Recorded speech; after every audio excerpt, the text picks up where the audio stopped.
Welcome back to the channel. RacerX here, and today I want to make a really short video about an article that I received just yesterday. And Dodge once again has thrown us a little bit of a curveball, because just a little over a month ago they said that they were coming out with their new electric vehicle lineup, essentially electric muscle cars. Kind of threw everything through a loop. Everything we know about Dodge, Mopar, Stellantis, it just kind of caught us all a little bit off guard, and a very interesting concept indeed. But we did get another article just yesterday about the fact that maybe there's a little more hope for you guys out there that are having a really hard time with this transition to electric vehicles. So I'll tell you about it today. If you're new to my channel, do me a huge favor, hit subscribe. It's located right down here in the corner. As a matter of fact, only about 20% of you guys watching this video are subscribed to my channel. So if you would subscribe, I would really appreciate it. Also, you can follow me on Instagram at RacerX Official.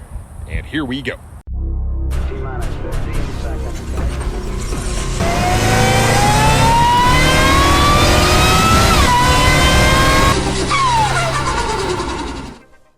So a little over a month ago, Dodge put out a bunch of press really stating that in 2024, the internal combustion engine will probably go away, or at least that's what most of us thought, with the sort of introduction of the electric muscle car. It's just kind of foreign concept for most of us out there, right? I mean, the fact that they're going to have an all-electric muscle car, possibly all-wheel drive, or it looks like it will be all-wheel drive, at least one of the offerings will be. But it was kind of a hard pill for a lot of us to swallow, the fact that we've only got a few more years left of this ICE, or the internal combustion offering that we all have grown to love and sort of adore, and now all of a sudden we got to deal with this whole electric muscle car movement. But it looks like, based on an article from our guys over at thedrive.com, that we may actually have some years of overlap based on some comments that Tim Kuniskis, the CEO of Dodge, has just put out. And essentially what he said is it's not going to be so much of a light switch type conversion. We're just going to go straight from internal combustion to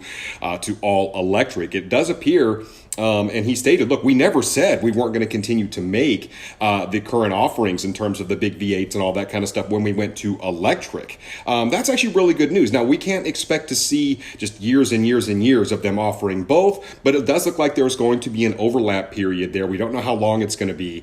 But so for those of you that are like, hey, look, I have to get my Hellcat in the next like year and a half or 2 years or whatever, I'm just never going to get a new one, that may not necessarily be the case. As a matter of fact, they may continue to make upgrades to the current Hellcat offering, but there are some limitations. So there are a couple other really important factors at play here.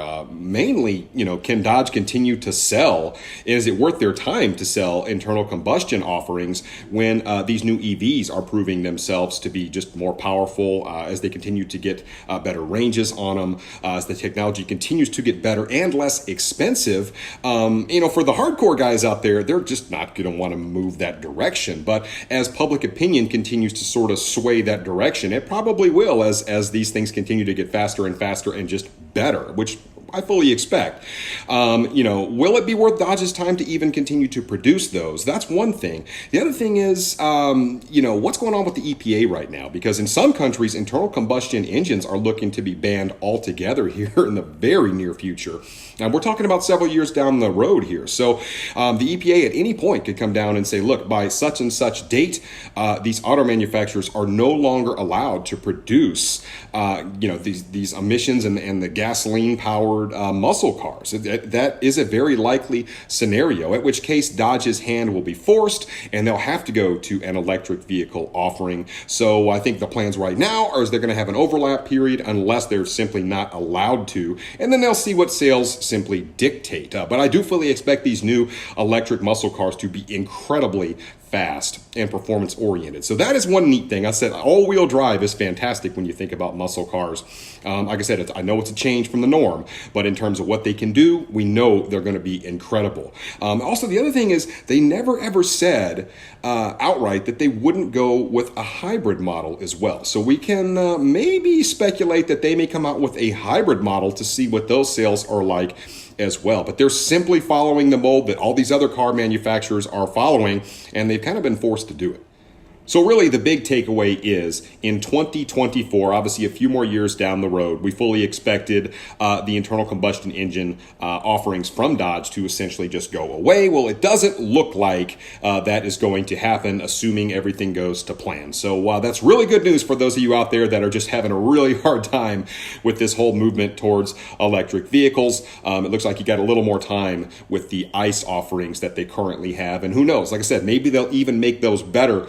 They may even have some sort of a crazy offering at some point, elephant or who knows? It's kind of hard to say, but they're going to try and probably do some sort of like a coup de grace type offering at some point before they make this little jump over to the EVs. So we'll just have to kind of wait and see. We're all along for the ride. But let me know what you guys think about it in the comments down below, and I will simply catch you on the next one. So until then, RacerX.